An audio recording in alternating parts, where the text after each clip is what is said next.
Hola, en este video vamos a explorar la función exponencial y la función logarítmica con más detalle. Estas dos funciones son muy importantes para nuestra disciplina porque muchos fenómenos económicos y sobre todo financieros son de raíz problemas basados en funciones exponenciales o logarítmicas. Por lo tanto, es importante manejar los conceptos fundamentales y saber resolver problemas de este tipo de funciones. Al final de esta clase y de este módulo, ustedes podrán solucionar problemas matemáticos utilizando reglas de los exponenciales, graficar funciones exponenciales, comprender el número E, el número Euler, y cómo es utilizado en funciones exponenciales, comprender los componentes y propiedades de la función logarítmica y solucionar problemas aplicados utilizando logaritmos. Y la base fundamental de este módulo es el capítulo 4 del libro de Hausdorff. Recuerden que los resultados de aprendizaje son la guía para las evaluaciones. En el fondo, nosotros en las evaluaciones de este curso vamos a basarnos en lo que nosotros pretendemos que ustedes sepan, y eso está explicado o enunciado de forma explícita en los resultados de aprendizaje. La función exponencial tiene la forma f de x igual b a la x, donde b es un número positivo. Y esa función se le conoce como una función de base b.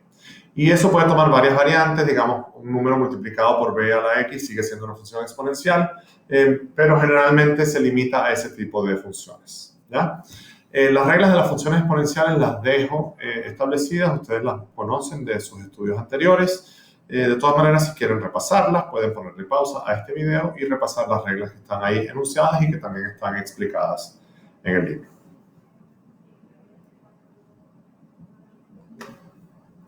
Ponemos un ejemplo. De acuerdo a los datos del Instituto Nacional de Estadísticas, la población de Chile para el año 2018 era de 18 millones de personas aproximadamente. La tasa de crecimiento de la población se calcula en un 1,25% anual. Por lo tanto, la población de Chile en T años es igual a 18 millones por 1 más 0,0125 elevado a la T. Supongan que un experto dice que para poder cumplir las metas de pensiones, la tasa de crecimiento de la población debe duplicarse.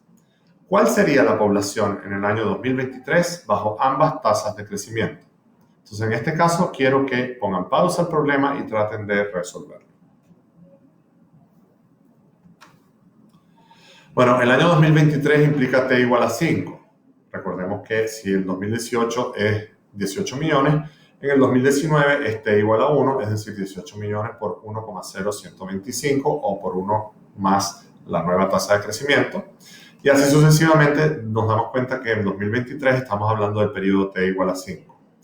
Con la tasa actual, la población sería 18 millones por 1,0125 elevado a la 5, y eso nos da 19.153.478. Si la tasa se duplicara, la nueva población sería 18 millones por 1,0250 elevado a la 5, que el 2,5% es el doble de 1,25%. Y en ese caso la población tendría que ascender a 20.365.347. Cuando la base de una función exponencial es mayor a 1, el gráfico de la exponencial tiene pendiente positiva. Cuando la base, es decir, el número b, es menor a 1, el gráfico tiene pendiente negativa. Supongamos que la función de costo promedio de una empresa es c de x igual a 10 por 0,8x, donde x es la cantidad producida. ¿Cuál es el gráfico probable de la función de costos? Pongan pausa y díganme cuál de estos 4 gráficos es probablemente el gráfico probable de la función de costos.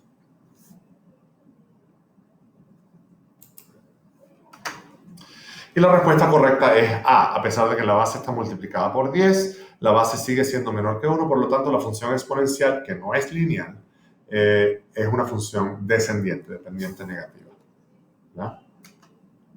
Las gráficas de las funciones exponenciales tienen algunas características.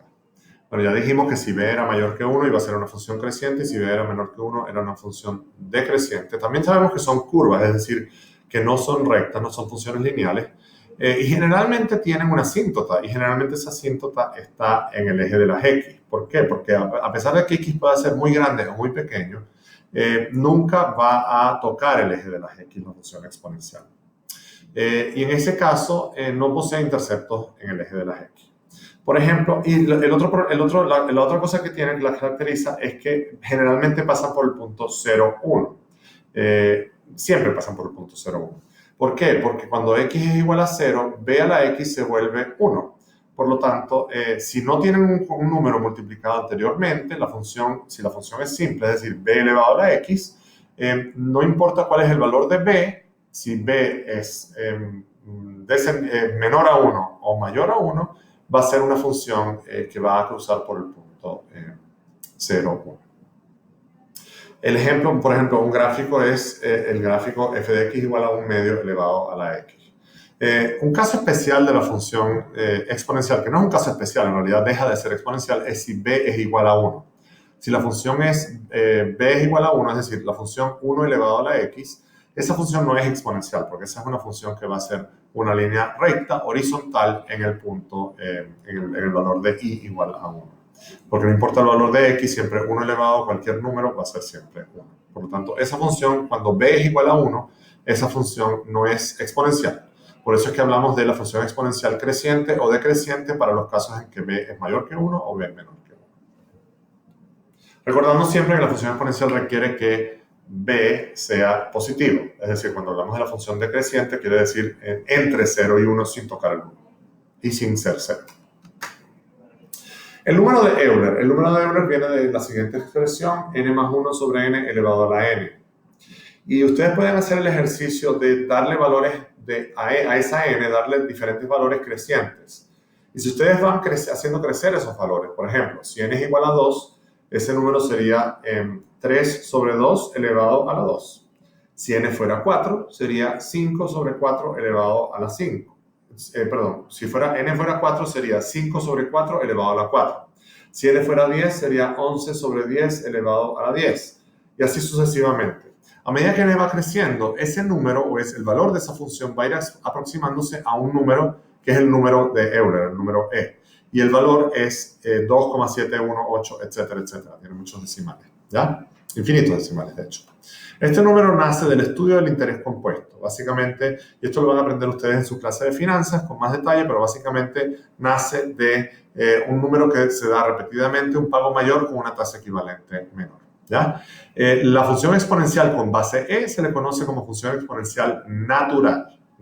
Y como sabemos es una función creciente porque el número e es un número mayor que 1, por lo tanto es una función creciente que corta el eje de la y en el punto 0, 1, como explicábamos anteriormente. Y este sería el gráfico, pasa por el punto 0, 1 y también pasa por el punto 1e, porque cuando x vale 1, el valor de la función es el número e. ¿Ya? Su recorrido son todos los reales positivos y su dominio son todos los reales. Y notemos también que hay una asíntota en el eje de las x, sobre todo cuando el x toma valores negativos. Las funciones exponenciales son invertibles y sus inversas son las funciones logarítmicas. Recordemos que el logaritmo base b de un número x es un número tal que b elevado a ese número nos da x. Entonces recuerden esa definición, y es una definición que vale la pena memorizarla. El logaritmo base b de x es un número tal que b elevado a ese número nos da x. Y eso es cierto para todos los logaritmos, para todas las bases de los logaritmos. Generalmente trabajamos con dos tipos de logaritmos, el logaritmo base 10 y el logaritmo natural, que es el logaritmo base e. ¿Ya? El logaritmo base 10 se le conoce como logaritmo común. Cuando en un problema ustedes ven el logaritmo de x, estamos asumiendo que se está hablando del logaritmo común, que es el logaritmo base 10. El logaritmo natural se expresa con la forma ln, que es el logaritmo natural.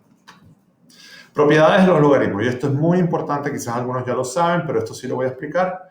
El logaritmo base b de un producto es la suma de los logaritmos, es decir, logaritmo base b de m, primer término, más logaritmo base b de n, y ustedes van a tener que saber manejar estas propiedades muy bien. Logaritmo base b de un cociente, de un ratio, de una división, es la resta de los logaritmos, es decir, logaritmo base b del numerador menos logaritmo base b del denominador. Logaritmo base b de 1 es igual a 0, no importa la base, siempre el logaritmo de 1 es igual a 0. Logaritmo base b de b es 1, es decir, no importa la base, el logaritmo del número de la base es igual siempre a 1. Logaritmo base b de m elevado a la r es R por el logaritmo base B de M, es decir, la potencia pasa a multiplicar el logaritmo. B elevado al logaritmo B de X es igual a X, es decir, B elevado al número al cual hay que elevar a B para obtener X nos da X, ¿ya? También una propiedad es la propiedad del cambio de base. Esta propiedad es importante. Si yo tengo un logaritmo base B de M, yo puedo transformar esa expresión al logaritmo base A de M dividido entre el logaritmo base A de B. Y esto es muy importante porque las calculadoras generalmente no traen la propiedad de calcular logaritmos con diferentes bases que no sean base 10 o base n, o sea, base de número Euler. Por lo tanto, si yo les doy, por ejemplo, si un profesor les da un logaritmo base 15, por ejemplo, ustedes tienen que ser capaces de transformar ese logaritmo base 15 en un logaritmo que sí puedan transformar, o sea, un logaritmo que sí puedan calcular, que pueda ser un logaritmo en base 10 o un logaritmo natural, ¿ya? Entonces, el logaritmo base B de M, yo puedo transformar ese a un logaritmo base A, siendo A un número que yo decida, logaritmo base A de M sobre el logaritmo base A de B, ¿ya? Si yo sé que el logaritmo de 5 es 0,7, ¿cuál es el resultado de los siguientes logaritmos? Logaritmo de 50, logaritmo de 0,05 y logaritmo de 0,2. Y aquí les doy 4 alternativas. Y entonces les voy a pedir ahora que, sabiendo las propiedades, pongan pausa en el video y practiquen cuál sería la respuesta correcta. Logaritmo de 50, logaritmo de 0,05 y logaritmo de 0,2. Recordemos que estamos usando el logaritmo común, que es el logaritmo base 10. Entonces pongan la pausa ahora y traten de resolver este problema.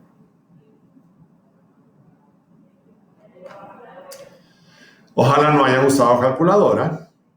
Y en este caso, la respuesta correcta es la D. ¿Por qué? Porque el logaritmo base 50 es el logaritmo de 5 por 10. Y aplicando propiedades me da que eso es igual al logaritmo de 5 más el logaritmo de 10. Yo sé que el logaritmo de 10 es igual a 1 y me dicen que el logaritmo de 5 es 0,7. Por lo tanto, eso me da 1,7. El logaritmo de 0,05 es el logaritmo de 5 por 10 a la menos 2.